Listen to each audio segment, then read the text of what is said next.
All right, so thanks for coming. I appreciate your interest in being a member of the Board of Education. This is, I don't think they've done one of these kind of meetings in the past, but I heard about the idea. It's not my own and thought I would steal it. Mostly because of, I went through a little bit of a culture shock after being elected. I had one set of expectations and then I got here and found something completely different. And I think it's just my responsibility to make sure that the same thing doesn't happen to future board members. So, by the way, I'm John Dalby. I'm the current board president. I'm at the tail end of my first and only 4-year term. This is John Haddock. He's the vice president, and he and I got elected together, but he's going to run again. And then, of course, Dan Wessel is our superintendent of schools. And if you guys wouldn't mind introducing yourselves, and I am curious if you guys have already put yourself on the ballot or not. That'd be interesting for me to know. So, Sorry, Tina Barber, proud parent of a senior and one graduate, and I have not put my name on the ballot yet. I had full intentions of running for office after my kids graduated, but I'm still considering students and white issues. Okay. Cool. And representing two friends. Cool. Amy Coffey. I've been in Lansing for almost 6 years now. I have a child who's a sophomore, and thought about it for some time. I already did sign up, actually. I filed last week. Okay. So Thank you. Sure. Jeff Bolin. I have a 7th grader and a 5th grader, and we've been in the district this is our 2nd year. And no, I have not put myself on the ballot. Well, very good. Thank you guys for being here. Oh, we got somebody else coming up?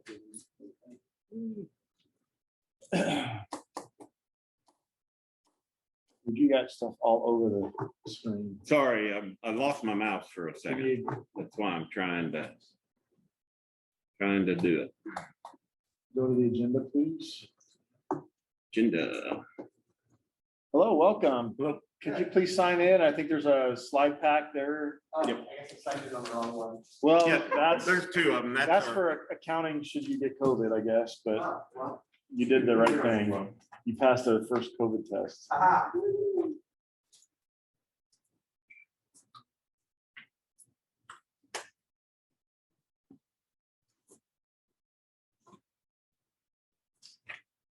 So, Mr. Haddock, was this your first? Yes.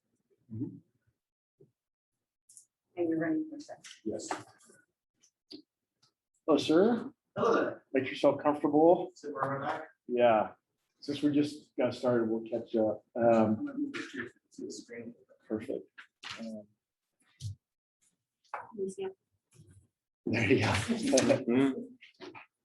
Sir, I'm John Dowley. I'm the current board president. This is John Haddock. He's the vice president. This is Dan Russell. He's our superintendent of schools. Welcome tonight. And if I can have your name. My name is R.A. Lee.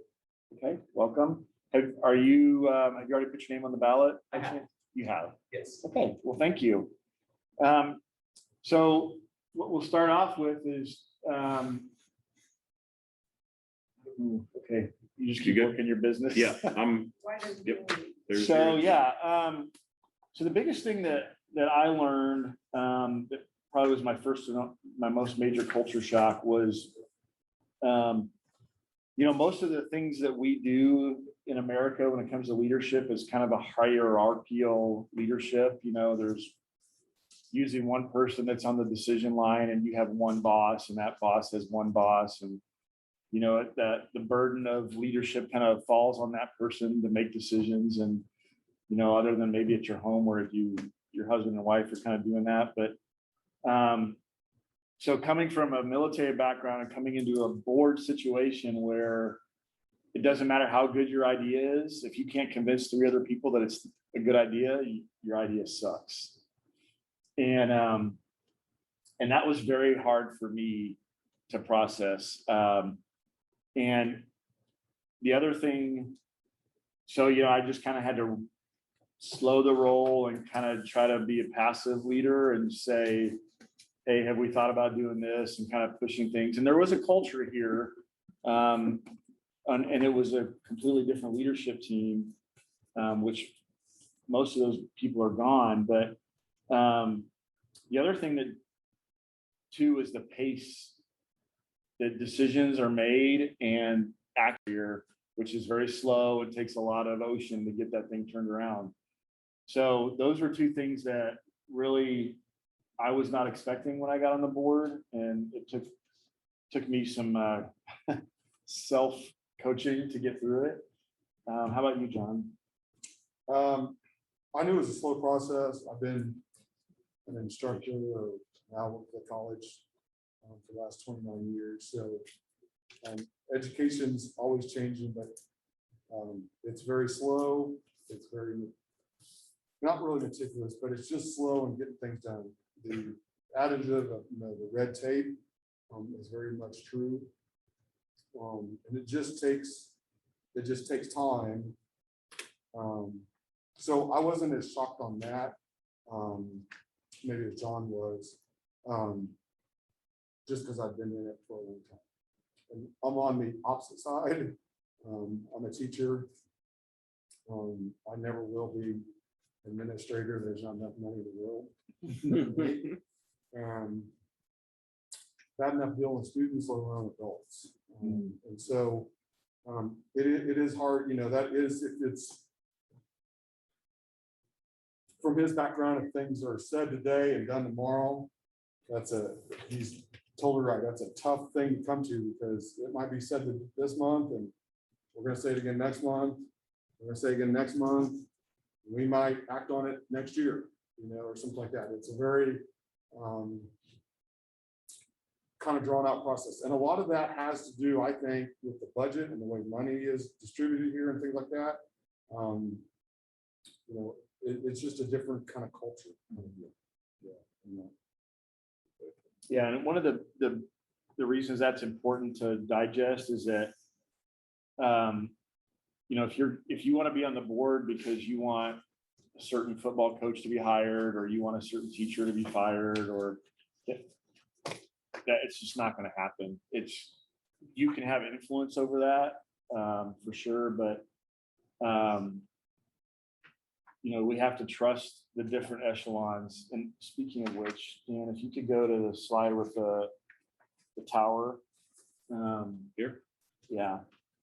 This is kind of really what it looks like, is that, we're all in the tower together. We're all in USD 469, but depending on where you are in the tower, the teachers and students and the parents are down at the lower level, all the way up to the Board of Education, all the way at the top.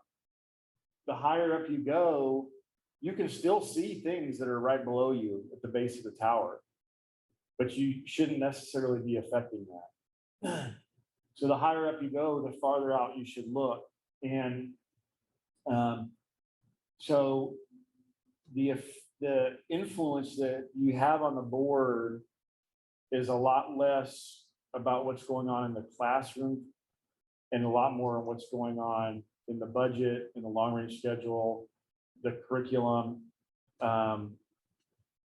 The only person that we directly hire, fire, evaluate is the superintendent. We have absolute influence over every other person in the district. And that's, some people you'll hear people say, well, we only have one employee, and that's not true.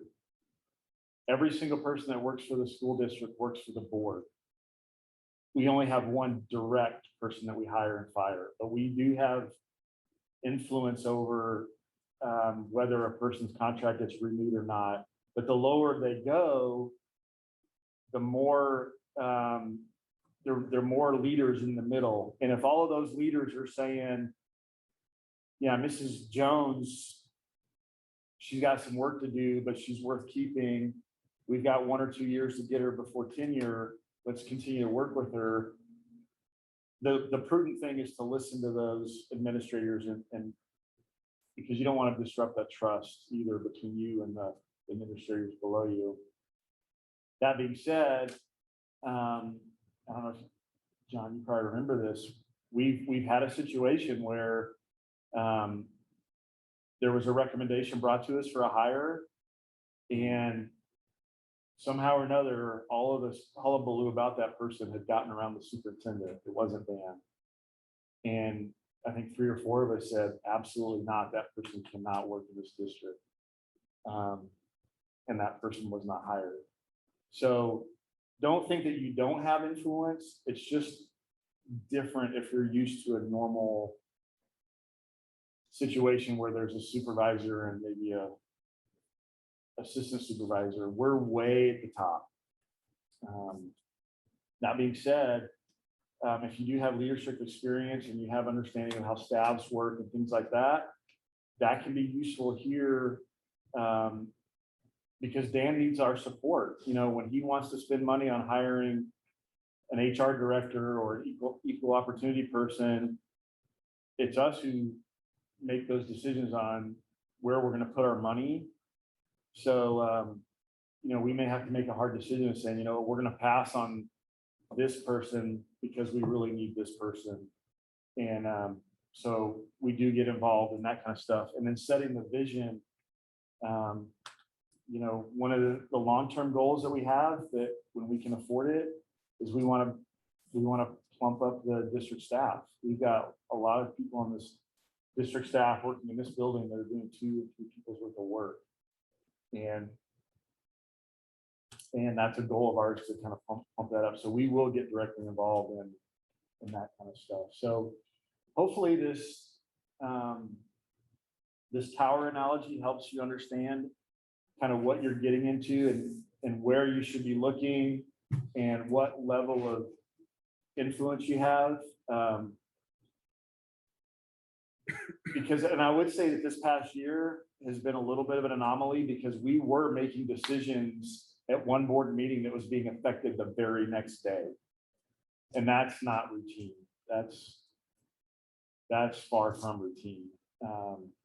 And yeah, I don't know if you guys watched in those meetings, but they were a lot of fun to sit in.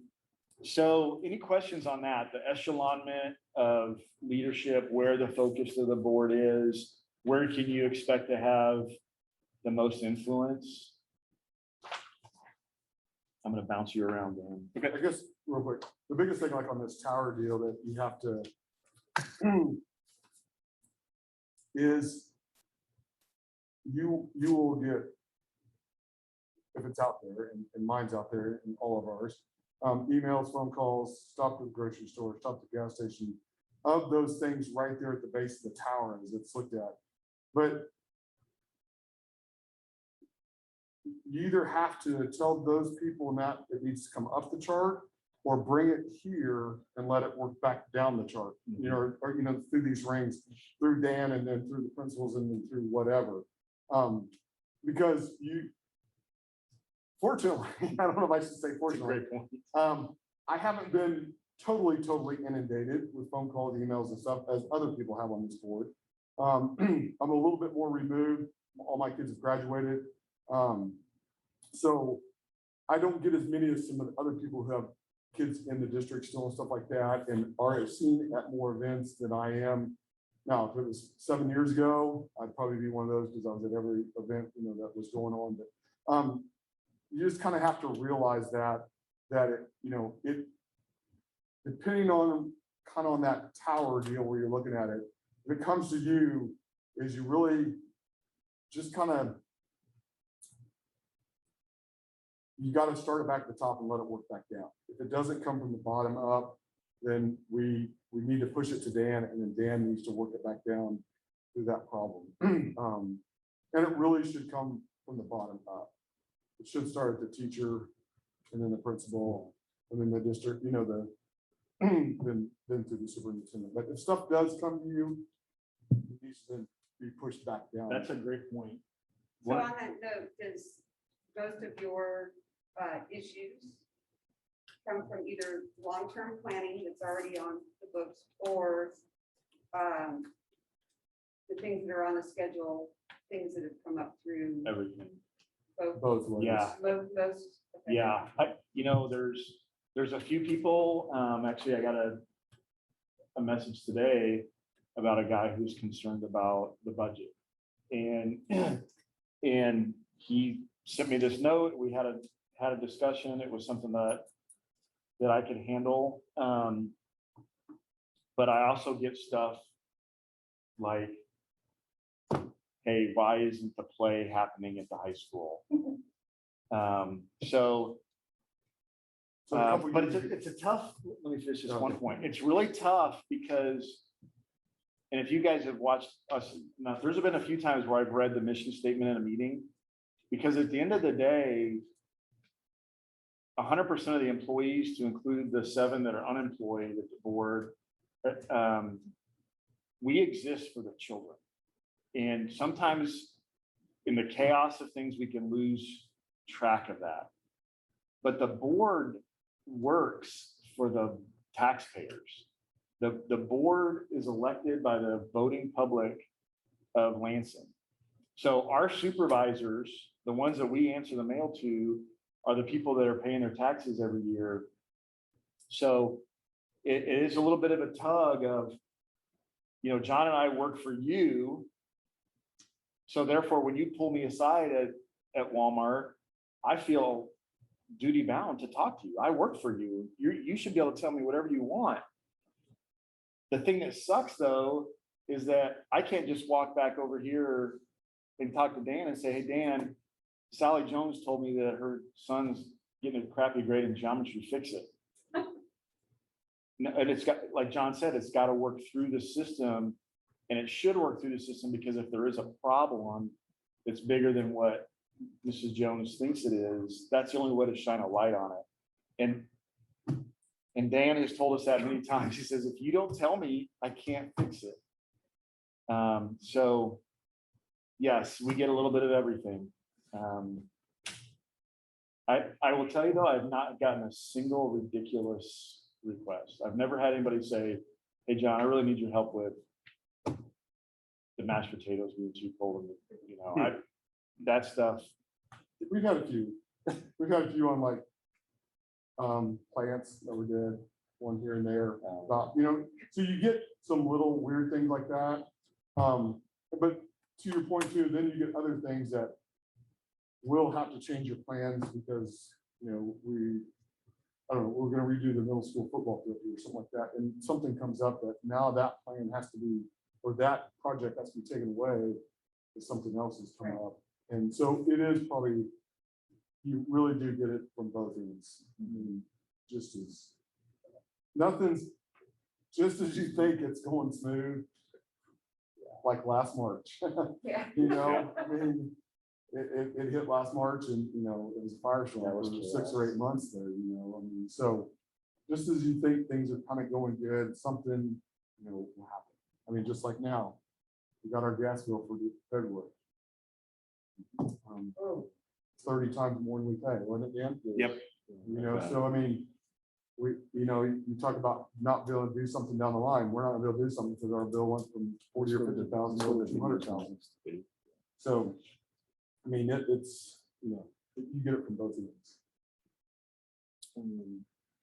What goes in that order? Yeah, do the middle one first. So just hit pause real quick. So the Kansas Association of School Boards is exactly that. It's an organization that exists to help school boards govern their district. And that govern word is a really important word to latch onto. The most valuable asset that they will provide to you when you get elected is they lead the new board member training. So when John and I did it, was it in Topeka?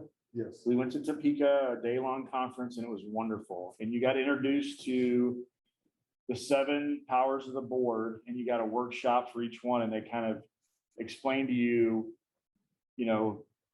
this is what policy setting is. This is what goal setting is. This is what the legal side is. And that was really good. But probably after you get in the board and you're getting your feet wet, the most critical thing that they provide is free legal assistance. I don't know about you, John, but I probably call those guys once a month, just to make sure that when I come to a board meeting, I'm not setting anybody up for embarrassment, or doing something that's suggesting something to Dan that might be illegal. And it's free. They have a whole pool of those guys, and they're really helpful. But one of the other things they do is leadership training as well. And these videos, if they're not too long, we'll watch all three, but yeah, 4 minutes. About 4 minutes. So this guy who's going to talk, his name is Brian Jordan. He's the executive director. He's a really nice guy. He is not destined for being a movie star, but he knows what he's doing. So we'll just hit play on that, please. Welcome. This is the time of year when many people are considering, should I run for the school board? Probably a better question to start with is, what do school boards actually do? When you think about the function of a school board, the National School Board Association talks about local boards are there to advocate for their community and their kids. They also represent the public's voice in the public education system. They also set the standards for achievement of the students in their district, and they help to measure the success of their overall school district and the students within the district. That's how NSBA frames the function of the local school board. Oftentimes, people get confused about how a school board is different from other boards that they may be familiar with. We like to call school boards a governance board in comparison to what's out there as working boards. For example, a working board might be a fair board, a booster club board, or a church board. If you're serving as a member of one of these working boards, you're an individual that does the work. You roll up your sleeves, you go help out where you're needed within those different organizations. When we talk about a school board or a governance board, you're there to provide governance and oversight to the entire school system and the students that are within that school system. Some of the ways that you provide that governance to the school system are through establishing great policy that helps guide and direct the day-to-day work that's happening within the district. We like to call policy the laws of the school district. The Board of Education considers the best practices, the legal requirements, and the regulations that they must abide by, and then establishes policy within those parameters. Another way that school boards govern the school district is through the directives to the superintendent. They hire one person and evaluate one person as a school board, and that's the superintendent. So in policy, it clearly states that the board shall or the board will. The work of the board is actually carried out by that superintendent. The Board of Education, as I just said, only gets to evaluate one employee, and that's the superintendent. In that evaluation process, the board has to maintain a focus on, is the superintendent helping us communicate effectively and efficiently with our people in the community and talking about the great things happening in the schools. The superintendent evaluation should also include goals and priorities that the board has agreed upon that need to be moved forward in the coming year. The superintendent evaluation process is an ongoing process where you collaborate and discuss and work with the superintendent to ensure that the district is moving forward. Setting goals for the school district is one of the most important priorities that the Board of Education does. These goals have to align with two parts, the wishes and desires of the community, but also the needs of the students. So the boards of education should annually be looking at what are the priorities that we have as a community, and then what are the needs of our students, and then defining goals that need to be moved forward in the coming months. Negotiations with teachers is another critical role that school board members engage in as part of their responsibility. The negotiations with your teachers are an opportunity to sit down with staff, talk about working conditions and the environment that those teachers are working in. The purpose of negotiations is to improve the overall working agreement and climate between the Board of Education and the staff that's in the district. And then finally, one of the most important aspects that a Board of Education does is establishes the budget. The Board of Education approves the budget and how the resources within that budget are allocated. The actual execution of the budget and the working of the budget is done by the superintendent and the district team. These are some of the key things that a Board of Education does. So if you're considering running for the Board of Education, you should ask yourself, are those the reasons that I want to serve on the school board? Any questions on that before we move to the next video? I guess the biggest thing on that is, in his analogy there is very, very spot on. If you're sitting on that side, it looks very disheartening or insulting by the board. That I'm not saying you're not heard, but it appears that way sometimes. I served on Lumberth County Planning and Zoning for 10 years, and at that board, or on that board I served on, we gave decisions that night. We passed special use permits, we passed subdivisions, we passed this, we passed that. You know, what I mean, we gave direct, we got input and we gave a direct output, I should say, that night. Being on that side for several years was very disheartening. The old board president probably summed it up in the best way. This is a meeting in public. It's not a public meeting. It's not a public meeting, okay? And that's very disheartening as a concerned parent sitting out there, because in the bylaws of the Board of Education, we do not have to let the public speak. Now, that would be a real tough one as a board not to let people speak, but it is in there that we do not have to have a public portion to allow anybody to speak. And so as a taxpayer, that becomes a difficult position for me, okay?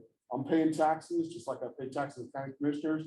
I've been into their complaint about things and that becomes very disheartening as a parent and as a taxpayer when you're sitting there. And the very first meeting I acted as president, we had somewhat of a conflict. I don't remember exactly what it was, but I made sure when we went to executive session that I went to that person and made sure that I will, and the board will not give me an answer tonight. But the superintendent, within the next week or so, will reach out to you, stuff like that. And to the public, that's, I think, a very disheartening thing, is you come here and you leave without an answer. I can just tell you that. And so people, a lot of people like me, that's disheartening and very frustrating, very, very frustrating. And so that's something that you just kind of have to be aware of. It's a meeting in public. And that's when you have some hot topic items. 4 years ago, Dan, 5, when this room was standing room only and the police department was here because of the pictures not being up on the high school walls. And the board asked, and I'll be the first one to admit it, I was in Jeff Martin's backside at the meeting, that we want an answer. They never gave us an answer at that meeting. And there's been other issues I had before, and that's why I ran, but you don't usually give answers that night. And it's also frustrating or very hard for me to do that too. If somebody comes up there, they are looking for something, and it's like, thank you, have a good night.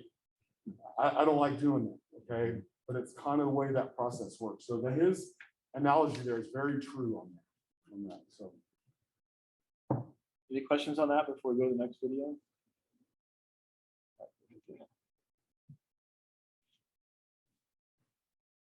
Welcome. People often wonder, what are the commitments that a school board member has to take on once they become a school board member? Number one, it is a commitment of time and energy. There's the commitment of attending at least a monthly meeting. There's also the commitment of being willing to talk to and be visible with your constituents and out in the community. Also, the board member needs to be willing to do the homework that's necessary in between board meetings to learn about the priorities of the school district and the key things that are coming before the Board of Education at the next meeting. Some of the key things that we see great school board members do are listen, learn, and grow. When we talk about listening, good school board members take time to listen to their fellow board members and try to gain an understanding of their perspective and an understanding of their views while they serve on the board. Good school board members also listen to their constituents to hear their concerns, but then also to communicate with those constituents around priorities that the district has established. Another group of people that good school board members listen to are the educational experts. In a school district, there's many educational experts, from your grade teachers to your principals to your superintendent. Oftentimes, these individuals will come in front of the school board to do a presentation or give a report. Good school board members listen to these folks, ask great questions to help form their decisions when it's time to take that critical vote. Another area that great school board members grow in is learning. Good school board members learn about district priorities and try to gain an understanding of why those are the priorities that the board has adopted.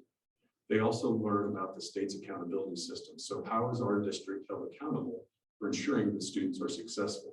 The State Board of Education establishes regulations that all schools in Kansas must abide by. Good school board members learn what that accountability system looks like. Budgeting of the school district is another area where a lot of school board members learn and grow in their time as they serve on the Board of Education. And then finally, there's some critical laws that govern a school board and the service that school board members perform as they sit on the Board of Education.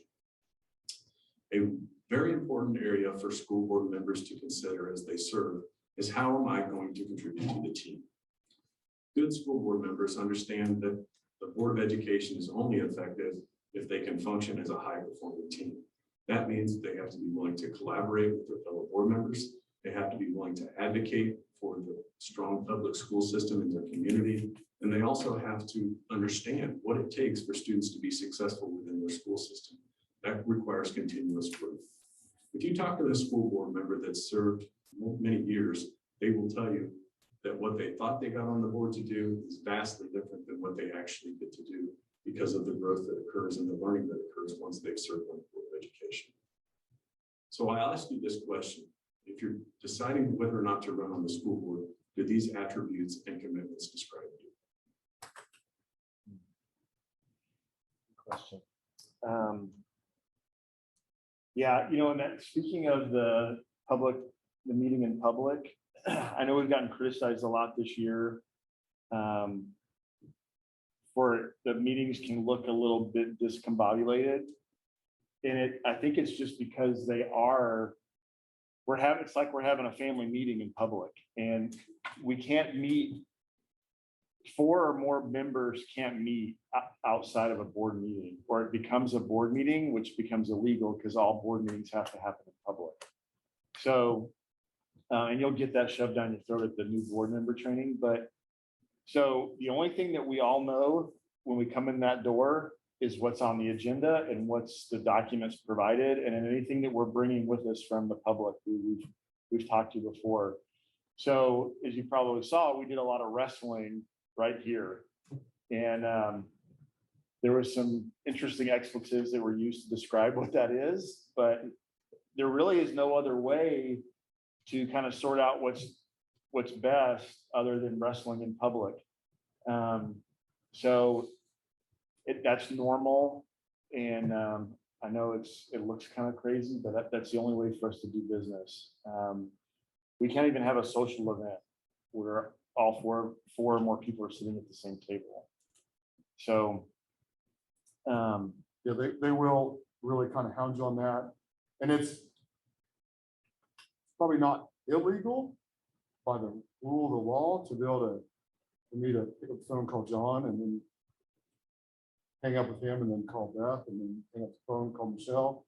But it's very frowned upon, because then you start to basically have a meeting. it's called a serial. Yeah. You start to have a meeting of your own before it's in public. And so, like you said, you're wrestling with this here because you're not supposed to kind of have a pre-meeting about what's going on and whatever, and so it is, like you say, it's like a wrestling meet here, because you're voicing your concerns, and all 7 of us are, and you're trying to hash out the best out of the 7, because we can't do anything ahead of time. I've changed my mind too.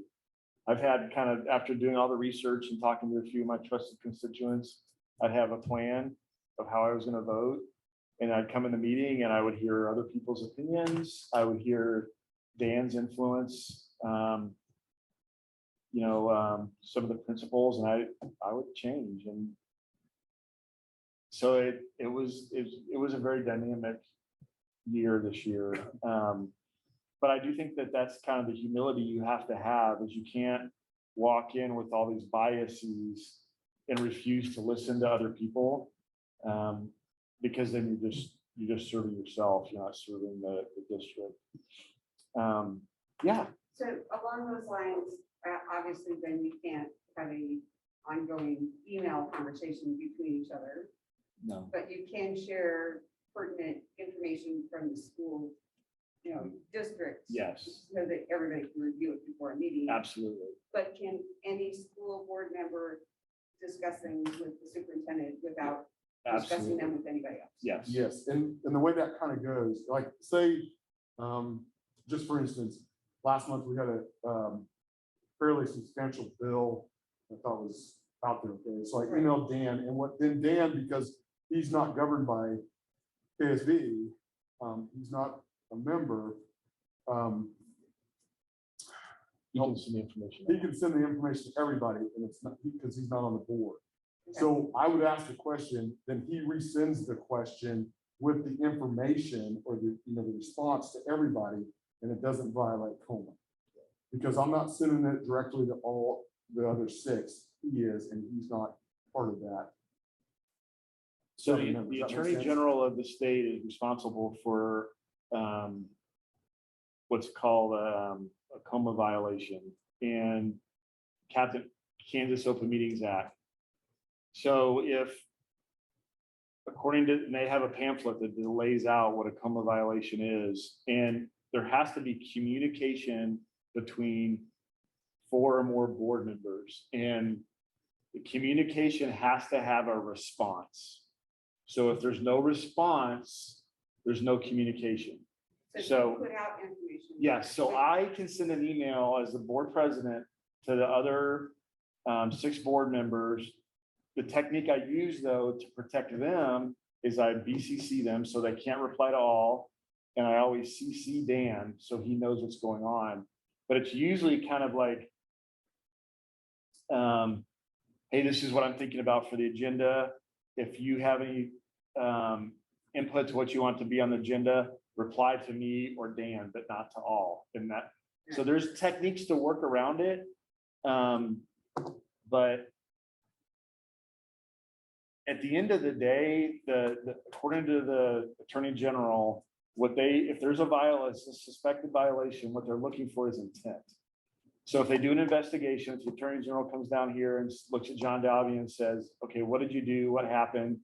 What was your intent? If my intent can be found as, hey, I'm trying to push information to the board to make a decision or to prepare them to make a decision, and somebody accidentally hit reply to all, and they put John at the top of their email, so it was obviously just coming to me, then they're gonna waive that off. But if it was obvious that we were meeting somewhere behind closed doors and having meetings before meetings, then the Attorney General can levy a fine. And it's not fined against the district, it's a fine against the individual. So, and it's once you get, I mean, it has happened a handful of times where somebody on this board has replied to all, and we just say, okay, well, the intent was not to have a meeting. His intent was just to ask a question. So either Dan or I will just say, hey, watch what you're doing with your return button, and it's okay.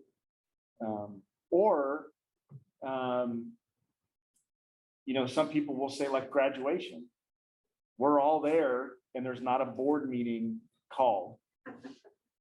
So, but while we're standing there waiting for their graduation to start, as long as we don't talk about board business, then it's okay.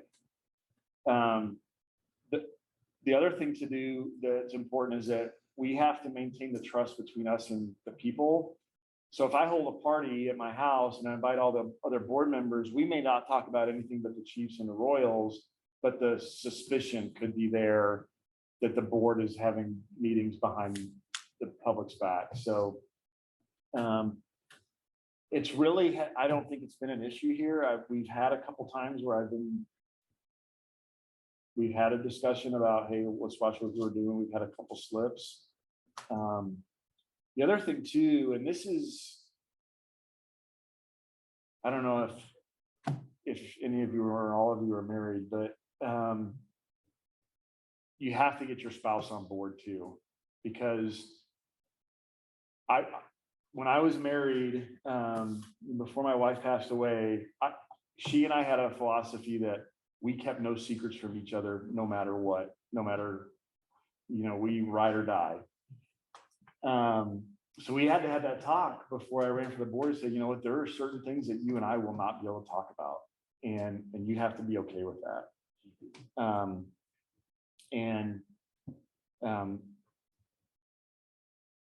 I'll just leave it at that. So at the end of the day, you embarrass yourself and you embarrass the district if you violate the coma. And you pay $200 fine. So, or whatever it is.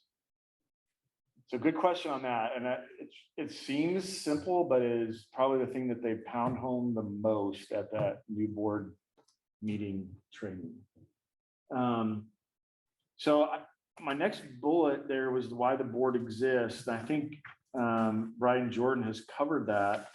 The only thing that I would like to just stomp my foot about is if your primary motivation to being on the Board of Education is to help students, then please sign up, go run a great campaign. It's gotta be about the kids. And being, like Brian said, being the voice of the public inside this room, so we don't have to put all the residents of Lansing in here so they can be heard. So yes, when he even mentioned it, when the public is reaching out to you, take notes. Mrs. Jones thinks that this is important, and Mr. Smith thinks this is important, and let them inform you, because you're carrying their water into the meeting. Ultimately, you have to make the decision.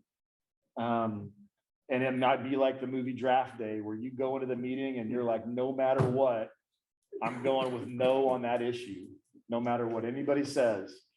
But at the end, when you walk home, it's you that has to live with the decision that you've made, and hopefully it's had the best impact on the students. And finally, this year was tough because for me, there was times where I caught myself struggling between what's best for the students and what's best for the teachers. And especially with COVID, where we were seeing that the numbers were, especially at elementary education, was having no effect on the little guys, but they're being taught by adults who are susceptible to the disease. And it was a real big wrestling match for me to say, okay, students or teachers. And as you guys know, as adults, when you live in a priority-based life, there can only be one priority. At the end of the day, when it's 1 versus 2, it's one's got to win. And that's my philosophy. I'm not saying that's this board's philosophy. But those are some things that you have to be very comfortable with coming into a meeting of, because you're going to turn around and you're going to walk out here and your next door neighbor is a teacher. The lady that lives across the street from me just got notified today that she's an elementary teacher of the year. So I would see her when I walk outside, and I know sometimes the decision I make was not what was favored by the teachers, but I had to do what I thought was best for the kids. So that would be something that, as you're making this decision, is can you live by your priorities and not waver? And that's one of the beautiful things about the board, is that sometimes that burden, the burden never falls on just you. So you have that shared burden, but at the same time, when you put your head down on a pillow, the decision that you made. So there's one more video. Are you ready for that one? I'm ready. Go. Welcome. Here at the Kansas Association of School Boards, we're often asked, well, how do other boards function, or what do great school boards do? When we talk about great school boards keep the focus on their students and the needs of those students and how to help those students be successful. When you start with the students' needs and how we can help students be successful, a lot of the other actions that a school board does fall into place. Some of the key things that great school boards do is they function as a high-level team. When we talk about the team, we're talking about the 7 Board of Education members, along with their superintendent, working together to ensure that all students are successful as they progress through their education system. Great school boards understand their purpose. They understand they are there to establish policy and make decisions that help to ensure all students can be successful within that school district. Great boards also understand their role. We often talk to school boards about maintaining a high-level view or maintaining a broad perspective as they look at their school district and their community. Too often, individual board members tend to get at the lowest levels and involved in the day-to-day work and things happening in the district, which causes them to lose perspective of the entire school district and the entire community. Great boards maintain that high-level view and can keep the perspective of all students, the entire district, and the community. Another key ingredient of great boards is they've established the right culture. The right culture involves team members being able to challenge one another, ask great questions of one another, and make tough decisions that are in the best interest of all students. When we see a great board culture, we see boards that are able to have a difficult conversation and consider different perspectives when they're making those decisions, and then they're able to move forward and support whatever decision is made by the board as a whole. And finally, great school boards are consistent with the structure and processes that they use to guide themselves through the difficult decisions and the deliberate work that they have to do to make decisions in the best interest of all students. Can you be a great team member and part of a great board? Thank you. Any questions on that?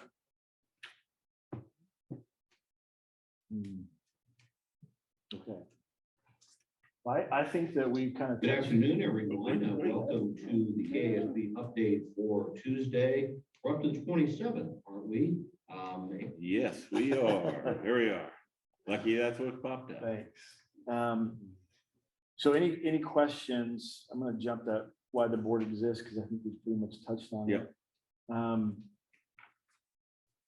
You guys all have a copy of the slides, and if you want digits, that's why we took your email, so we could email those to you so you can have a digital copy. I have to tell you, this is not a Board of Education product. This is a John Dalby product. So if anything in here you don't agree with, other than the mission, vision, and beliefs, which are approved by the Board of Education, you can blame me.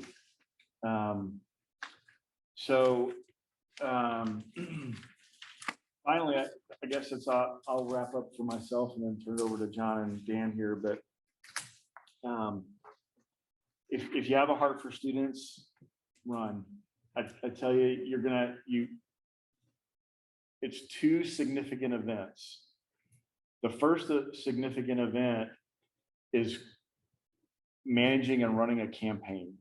And that can be as much or as little as you want it to be. If you're a well-established member of the community, you probably have less work to do. If you are less established and you need to get your name out there and share your ideas and get a grassroots movement going, you're going to have your work cut out for you. But it's, at the end of the day, it's worth it.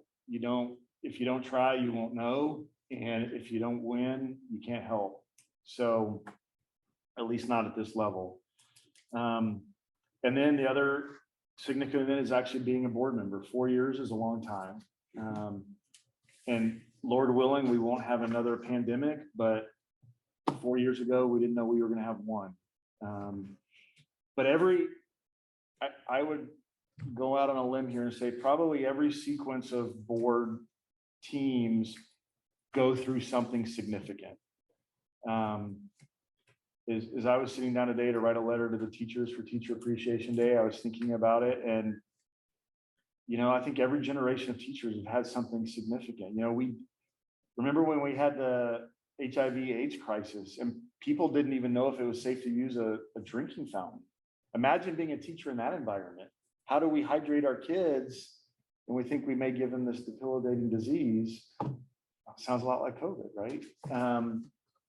to some things that were dramatic but short term, the Challenger explosion. Somebody had to go into those classrooms and tell them, hey, if they weren't watching it, or President Reagan being shot. So I think it's safe to say that not only are you going to have to govern the district for the next 4 years, but you're also going to have to deal with something. And so, that's something where your family has to kind of be on board too, where there's going to be days where you're going to be absent mentally because you're focused on this stuff. I encourage you to do it. It's been very rewarding for me. I have no regrets in running for the board. It's been an absolute honor for me to be able to serve the people of Lansing in an effort to make our kids a little bit better and more prepared for the future. And I wish each one of you the best of luck if you decide to run. John?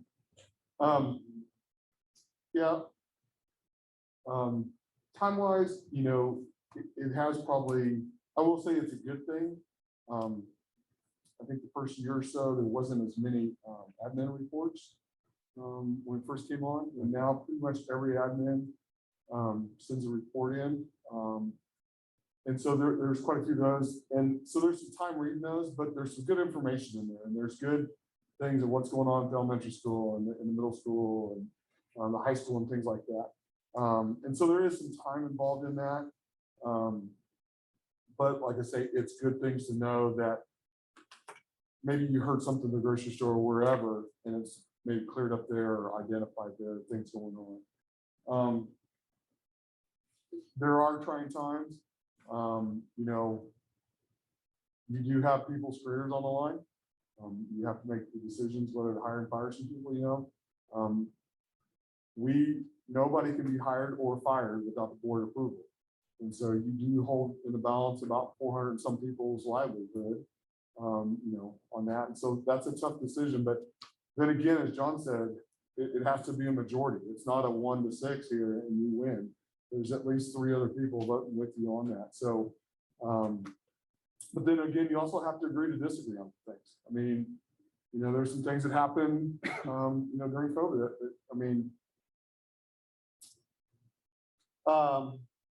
People who know me or whatever. A lot of my decisions were based on my wife's input. My wife's a nurse on some things, and so didn't agree with all of them. But sometimes I had to vote because that's what the board wanted. And that was probably best for the district and stuff.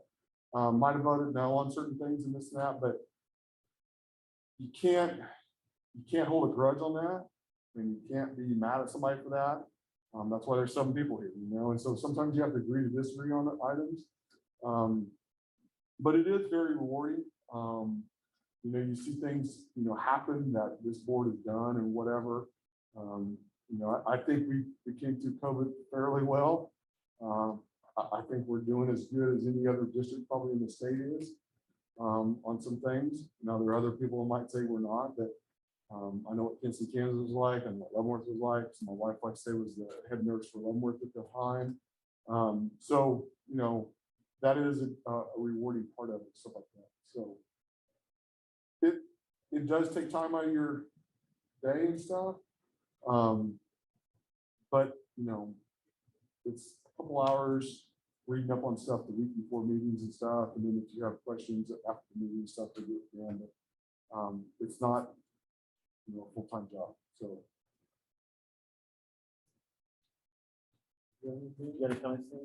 A big part of what I do is try to keep the board as informed as possible. So I send out a weekly end of the week report, the major things that I've been involved in and kind of things that they need to look forward to. If it's information, for example, if there's something that's going to be on the agenda and maybe it's one of them coming up is some fleet vehicle things. I sent that to them a month ago. And one of the things that we have tried and from information from John and from other board members is trying to bring things to our Board of Education at least a month in advance. And so we can have some of those discussions beforehand and not expect that decision that night. So we'll bring it, we'll have some discussion. If they have any questions, they can ask me, I can research it, I can get them more information, either through the end of the week report or through information for the next board meeting. You know, for example, with the transportation piece, and then our transportation director came back the next month to answer any questions. And that's kind of the way that we're trying to become more informed as a board. One of the things that they didn't mention that we had done kind of before COVID is we did have some work sessions, 3 to 4 work sessions per year. And those are big items. For example, understanding how we get paid, understanding how we get funds from the state of Kansas, and really how that gets impacted. We would have a board work session. And so what we would do, there'd be no decisions that night. It's still an open meeting. You could come and watch, but we would sit around the table like this and kind of go through, and it might take an hour and a half. You know, and what questions do you have about what is our mill rate and what does that look like? You know, how do we get money into our budget, and what does that impact? And how do you really impact that as a board? And so we would have about 3 to 4 of those, kind of what we had scheduled before COVID. So that's once a month. It's much more relaxed than a board meeting. You aren't making decisions. You're really just sitting around asking questions at that point in time of me or of whoever is here for that information. So if you guys have any questions, you can ask them now. And the other thing is that I've got your email. I'll send you an email. And if you have questions, especially if things come up as you're running for the board, and you can say, hey, can you send me the budget information? And I'll be more than willing to shoot that information, what our TISA goals are, accreditation goals, all of that type of stuff. I can shoot all of that to you. Of course, question. All right. The difference between the public portion and the executive session Okay, and Yes. what is discussed at the executive session, great when question. you're saying that you couldn't go home and discuss something with your wife. Right. I'm assuming it was the executive session. Yes. Okay. So the executive session is authorized by law, and it is, correct me if I'm wrong, but there's 4 or 5 different reasons that you are legally allowed to go into executive session. It's mostly about protecting employees or evaluating somebody. So but just imagine anything that you wouldn't want to talk about in the grocery store line. We don't want to talk about it here, and we have a professional obligation to protect people. So those things happen in executive session, and we can bring anybody we want to in, and they are bound by the laws of executive session when they're brought in. But sometimes we need to do that because of their expertise and their understanding of the situation. It's mostly what we talk about is people, hiring, firing, raises, movement, and then in evaluations. So yeah, the executive session stuff is mostly people, and it's usually just the 8 of us. Under my presidency, there's been board executive sessions meetings where I've actually excused Dan because I didn't want, it was either about him or it was something that I didn't want his influence on the situation. And I want it to be something that we could really roll our sleeves up and talk about before we brought him in and then filled him in. Because at the end of the day, we're all people. And sometimes it's better if he hears the collective decision from me and not hear the wrestling that goes on. But he is not a board member, so he does not have the protections or the responsibilities of the board. You know, a big part on the executive session too is that they can't vote in executive session. They have to come out. That's why we come out and we say that we vote to approve or disapprove these hires. But the one thing, and this is a very difficult part that all new board members end up with, is when people are upset, and especially with, let's say, a decision I make, we can't have that discussion if it is an evaluated piece. Dan Wessel is the worst superintendent in the state of Kansas, and he should be fired immediately. They are not going to have that conversation here. That conversation happens in executive session. You end up having conversations, let's say, about it could be a teacher, it could be a principal, it could be a coach, and those conversations happen there. And the other thing that is very difficult is that we will never discuss out in open session what sort of discipline, for lack of a better term, happened in that situation. Yeah. That's one of the most difficult things I have to, let's say you have an issue with the way that your kid was dealt with by a teacher. And we're all human, we all make mistakes. And let's say it was a mistake. I can't tell you that, well, they were suspended. And I can't tell you that, well, at the end of the year, they'll be let go possibly. Or it might, I can't tell you because of a right to privacy. And the same thing goes along the lines with students. We don't discuss students out in open session either. But you said that they can't vote back cannot. there, but I witnessed before where they come out and they say, you know, like a map or like Yeah, we'll read. a group thing of, okay, we move to approve, Yeah. but As you don't name people by name Mhm. or anything. Okay. Now that, It's frowned upon to use the as presented because you guys in the public don't have that list. Right. So the obligation is on myself and Dan to either say as presented, and then he's got to publish that list in the board document so you guys can read it. Or the board president has to read off every single name. Yes, thank you. So it's a little cumbersome, but it's the legal requirement. And this is getting a little into a board strategy, but if we're not going to renew somebody or hire somebody that was on that list, we just won't read that person's name. So, because if we do, then John has to say, he has to vote no for the whole list. Got it. To eliminate one person, he's got to vote no for the whole list. So it's incumbent on the board president to leave that person out based on the discussion that we had in the executive session, but we still do everything in open session, and then Dan lets the person know. That makes sense. so sometimes, I have voted that way. Okay, I Against- voted Against the the very whole first year to not renew every administrative contract. Okay, and the reason was, it wasn't everybody, there was one, but and it's just that, It did happen. because was very. What Dan said is correct. That's very disheartening, not Right. disheartening, but it's very hard for me to not be able to say, we're not renewing Dan Wessel. You know what I mean? Right. I don't like the as presented person.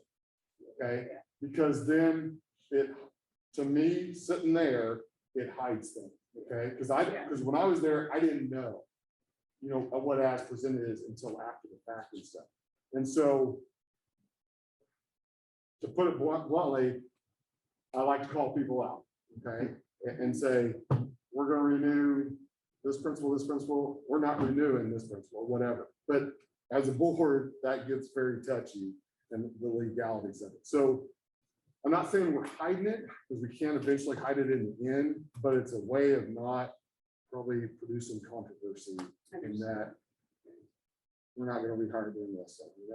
But I voted no to hire everybody because of one. And so it looks like I wanted to fire everybody. And so it's kind of a tightrope there, but but basically, as Dan said and John said, executive session is that wrestling part of, hey, we're gonna hire Dan, no, I don't want to hire Dan, no, blah, blah, blah. And then we come out here and vote to renew his contract. You know what I mean?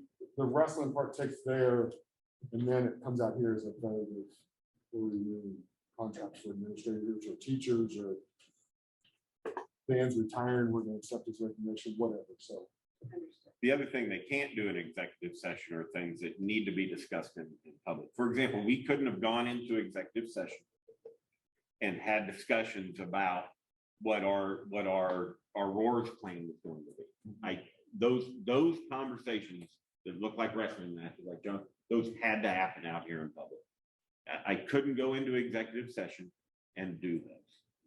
And so that's why that information and that conversation has to happen. We've actually pulled things out of executive session before and say, this is an open session topic, we can't talk about it. I mean, you can, but you have to revisit it again in open session.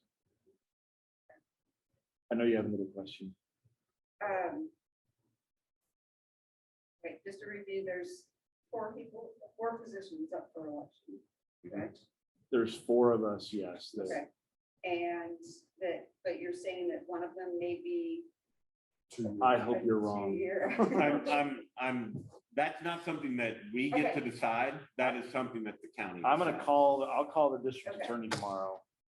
Yeah, because that would be important for That's- somebody who's running to know is that, Yeah. oh, yeah, and I was the 4th person. By who the- did- I get, My understanding is that by statute, that because of when that position was filled, that position comes up at the next election time to fulfill the last 2 years of that. There's a state statute. to Well, that makes sense. I don't have a problem with that. So that the board members are elected by the people and not, Yes. because you could get into a situation where the board could appoint itself. Yeah. So we want the people to choose it. What doesn't make sense to me is Cheryl's position. We got it, it's a 2-year position, but for it to become a 2-year position again, puts us into this crazy cycle that won't break for 6 years. Right. So, and speaking of that, so that everybody, that there's not all positions run at the same no, sequence. there's So 3 and 4. 4. Got it. And,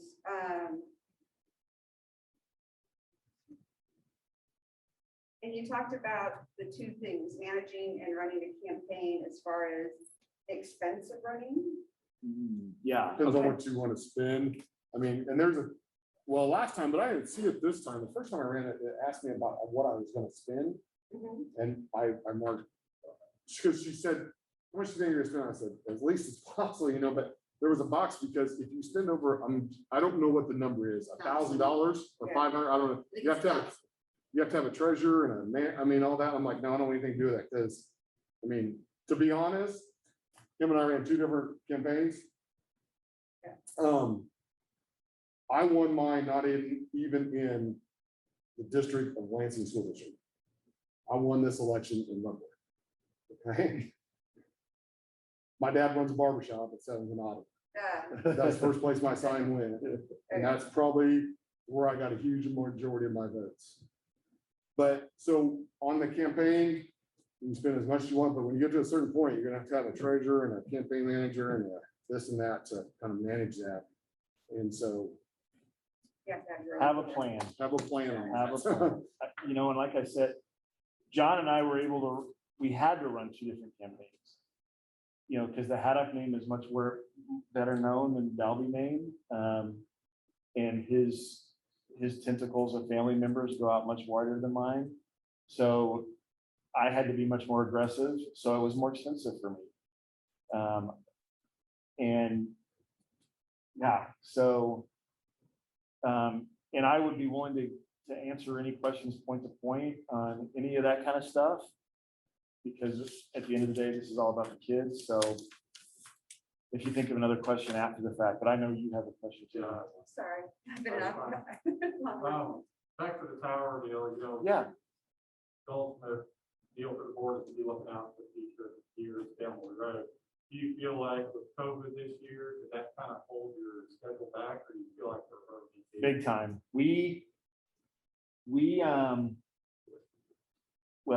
So when I became the board president, I instituted a board life cycle. Actually, I pitched it to Beth and she agreed, and then I became responsible for pushing it forward. But a lot of the stuff that was critical events we laid out by month so that we kind of knew what was coming and what we had to do with each monthly board meeting. A lot of that stuff, we just kind of had to put on hold. And one of the things that really helped us when the state said, we're going to put a pause on PISA. I don't remember what the acronym is, but it's the state driving a common understanding for how we're going to educate our kids in the state. And they've set annual goals that each district has to meet. So our goals for the long term were linked to that because education is our number one priority, right? So, well, when they, I don't know. For us, it was the right thing for them to do, to pause it, because we are probably the poorest rich district in the state. We have, I think, probably the best facilities in the state. We have amazing facilities. We got phenomenal teachers. We got a bunch of horses that are running this race for us, but we don't have a lot of money. So there was some things that we had to say, you know, we can't afford to do that. Thank God the state and the federal government helped us out a lot with any kind of COVID mitigation. But we still had to pay a little bit of money. We still had to make some hires and do some things that slowed us down. And one of the big things, I think Dan would agree, is that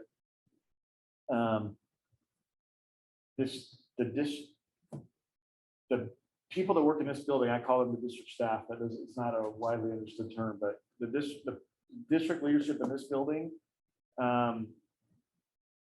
some like Leavenworth, they have multiple assistant superintendents. They have one person per commodity and one person for major responsibility. And they probably missed less steps than we did, but because we were so busy with COVID, we had to put some long-range planning on hold because we were wearing out our district staff. Because like you said, is when we have a good idea on the second Monday of the month, the next 30 days becomes work for these guys. So we have a 2-hour idea session, becomes a 30-day work session for these guys. So we pulled back on some of our good ideas in order to allow them to support teachers and teach kids. So yes, we did take a knee for a year. So you guys are gonna have to play a little bit of catch up. Sounds nice. You feel like it needed to get come back. Yes, absolutely. Absolutely. And one of the other things too, I'm just gonna throw a worst case scenario out there. If none of the 4 board members return, you already know I'm not, you already know that I think Cheryl's not, but if none of us do, it'll be the youngest board this district's had in a long time. And Dan is relatively young as well. So there'll be some really good opportunities to hug and kind of sort things out. But it's also a great opportunity to say, you know what, Dalby's gone, Martin's gone, Stufflebeam's gone. Let's do it our way. Let's set this stage for the future, and don't let anybody ever say, well, the way we used to do it doesn't matter. How do we want to do it? So I think that's a great opportunity for this new board that's coming along, is you're going to have so much new blood with a new energetic superintendent that you're going to change. You're going to have an opportunity to really put a positive spin on the culture of this district. Tina, do you have another question? You know, I always do. Come but- on. No. Yeah, I think I'm How about you, Amy? No, that was just up in the air about the 2-year thing that you said. we're gonna talk Yeah, I about. will, and I guess I'll just tell you, Dan, and you can put it out to kind of what, since you all have kids in the district, you'll get those emails, but that makes no sense to me at all. especially if she's not running yet. Now, maybe that's what they're waiting for her to do, is to say, I'm not running, and then they can right size everything, but I still think it's held by statute. We want to find out. for sure. yeah, well, I would hope that the DA could have some kind of an exception and go to the governor or whoever, but that makes no, because that doesn't ever fix itself. at least not for 6 years. Yeah. No, after that too, then it would become a 4-year term. Right. That So what's person would special fill in. about that? I think it's so you don't end up having 5 people in one session and two, because let's say we had 2 of those. And we could have, let's say that Beth was, couldn't fulfill her. I spot, and we filled almost 2. resigned when my wife passed away. So what somebody if that would've- would have happened? Yeah. And so we would have had 5. And it wouldn't make sense to have, what you don't want to end up having is having 5 spots open in a year and 2 spots. Got it. that- And I think that's why that law is in place. Yeah, Is still. this the three? This so is a it's- this is 3-year. This should be the 3-year, This but it's should be gonna the be But it could be 4. the 4-year. Okay, The got it. 3-person, I should say, this should Yeah, be 3-person. yeah. Yes. Myself, John Dolby, and Beth Stevenson are up. Yeah. On the regular Normal cycle, cycle. on the normal cycle. And you don't know. No, that is, my understanding from what the county clerks told us today is that it would be they should have asked you if you were wanting to fulfill the 4-year spot or the 2-year spot. So they're gonna have 2 ballots then, That's my understanding. because everybody can go for the 2 and everybody. can go for Everybody the could. You think they've had that worked out? I mean, keep it simple, stupid. You might as well. And I believe they should be reaching out to everybody who has signed up already with that question. You might as well run for both. I mean, at the end of the day. I don't know what would happen if you won both. What if you The run next for both person? and everybody, You think Yeah. that all goes 4 to spots slot win? Like this year. Yeah. Especially, thank you. That makes the most sense, especially because it's a 4-3. It'll stay a 4-3 from now on. It'll Right. just be opposite. So this is the end of year 4th and that's, and then it's just Cheryl's that's. Yeah. Yeah, halfway, yeah. Man, that's why. I One love reason you want it government too at is the local level. possibly to try it before you buy it. True. Well, 2 years is a lot different than 4. Later. Two, and then think back. There's Yeah. something about it. There would be that expense too. Yeah, that's true. Yeah. So, Sir, you have any questions? No. You guys are most, thank you. Yeah, you're welcome. It was comprehensive, I appreciate it. Of course. Okay, Oh, go. so who schedules debates? Will there be a debate for, We do not. We do not. right? you Last don't- I know time, it's- the leadership, Yeah, the student young council did it government. for the high school. Yeah. There was one at the high school. The League of Women Voters Yeah. did Yeah, one. did one. I think there was the Leavenworth County Republicans had it wasn't a debate. It was kind of come introduce yourself and your platform. Okay. There was I would, 3 when I would went. assume the Democrats do the same thing. I don't know. I But remember 3, I only named 1, but the one at the high school was really nice. The kids did a really good job of putting it on. It was well attended. But now when the last group ran, I think that it was the kids who did that one too. And it was really big. It was big and they had, they had a lot of candidates in that last one 2 years ago. yeah. I was gonna say, is there? So like the that deal we too can- is, so that's another thing on that. So there's 3 positions. Correct me if I'm wrong, if more than 9 people run or sign up, there'll be a run in August. And then it will get it to 9. And then in November, it will then be the final. But if there's less than 9, it'll just be in November. So there could or could not be a primary, depending on the number of people. So on June 2nd or 1st, whatever, at 1 o'clock, you'll know if, or whoever's running will know if you have to run in August and November or just November on that. There were 13 on the last one. Those are 13. When that was a 4. So it was just, So there's 4 this time. Well, Yeah, because of but really it's only a 3. That's Yeah. weird. Yeah. that was the official 4 because it was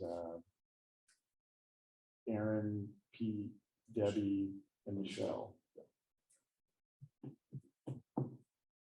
Yeah. So, yeah, there could be, you could have to kind of run 2 campaigns possibly, I'll, depending on the number of people registered. okay.